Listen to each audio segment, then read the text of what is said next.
Right అండి.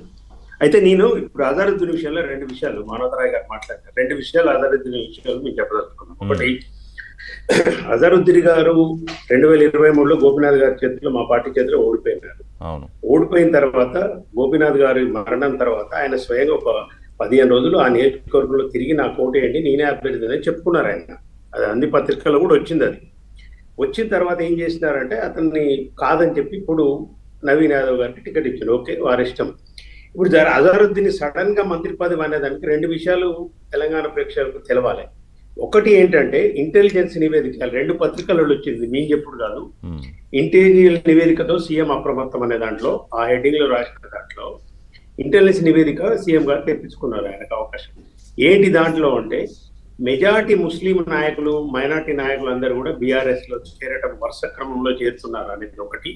రెండో అంశం వారు మెన్షన్ చేసింది ఇంటెలిజెన్స్ నివేదికలో ఏంటంటే 7 డివిజన్లలో ఏదైతే మైనార్టీ మీటింగ్లు పెడుతున్నారో, కాంగ్రెస్ పార్టీ మైనార్టీ సెల్ పెడుతున్న మీటింగ్లలో మైనార్టీ నాయకులు రావట్లేదు, పలసగా జరుగుతున్నాయి, సంఖ్య బాగా తగ్గింది అనే దాని మీద అప్రమత్తమై ఈ చర్య పూనుకున్నారనేది వాస్తవం.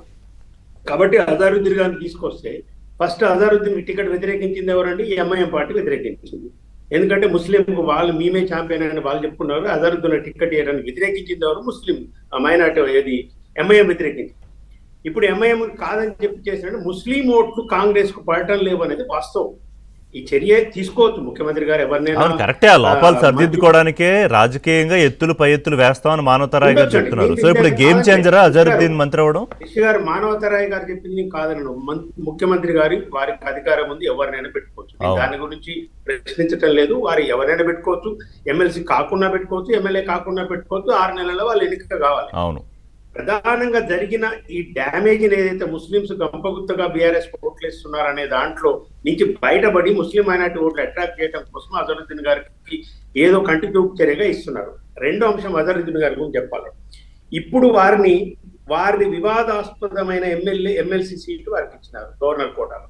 అది ఇంకా సుప్రీంకోర్టులో తేలలేదు, వారికి ఇచ్చినారు. నిజంగా చిత్తశుద్ధి ఉంటే మైనార్టీస్ మీద డైరెక్ట్ గా ఎమ్మెల్యేల చేతులు ఎన్నుకోబడే ఎమ్మెల్సీని ఇవ్వవలసి ఉంటుంది. కోదండరామ్ కూడా అదే మోసం జరిగింది, అజారుద్దీన్ కూడా అదే మోసం జరిగింది.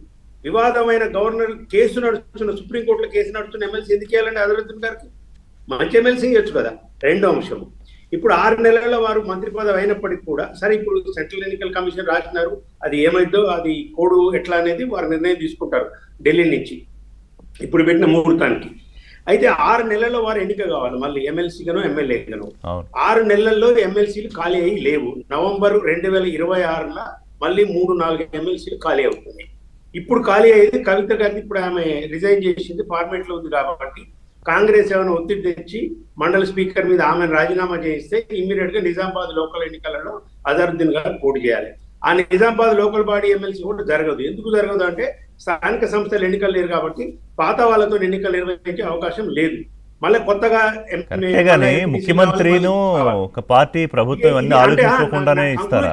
ఏంటంటే నా కంక్లూజన్ ఏంటంటే ఎన్నికల వరకే ఆయనకు మంత్రి పదవి, తర్వాత ఆటోమేటిక్ గా ఆయన బూస్ట్ కావాల్సిందే.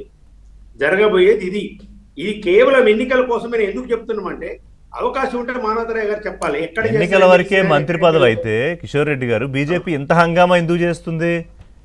బీజేపీ హంగామాలో ఇప్పుడు బీజేపీ హంగామా చేయడానికి కిషోర్ రెడ్డి గారు ఆన్సర్ చేస్తారు, కానీ నేను దానికి ఆన్సర్ చేయడం సముచితంగా ఉండదు.